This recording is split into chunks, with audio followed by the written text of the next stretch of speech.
Hej, du me jo tregu një tregim. Kishte qenë njëherë një plak i cili po e mbjellte një pemë. Dhe aty afër erdhi një djalosh i ri. Dhe ai i tha: "O plak, pse po provon ta mbollësh këtë pemën? Përderisa ti nuk do të kesh mundësi që ti shijosh frutat e saj." Plaku vetëm buzëqeshi dhe ju përgjigj: "Para disa ditësh ndejta në një hije të një druri. Atë nuk e kisha mbjellun. E megjithatë, unë shijova frutat dhe benefitet e tij. Andaj edhe ju, miq të dashur, dhe ne të gjithë, nuk duhet të mendojmë vetëm për veten.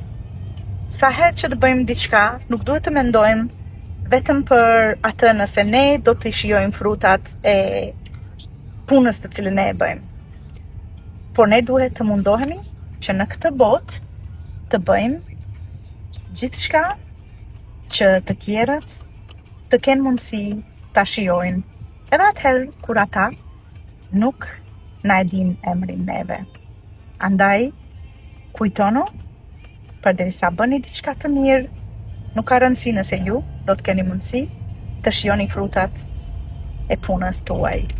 Me rëndësi është që botën gjithmonë ta leni një vend më të bukur se e gjetët.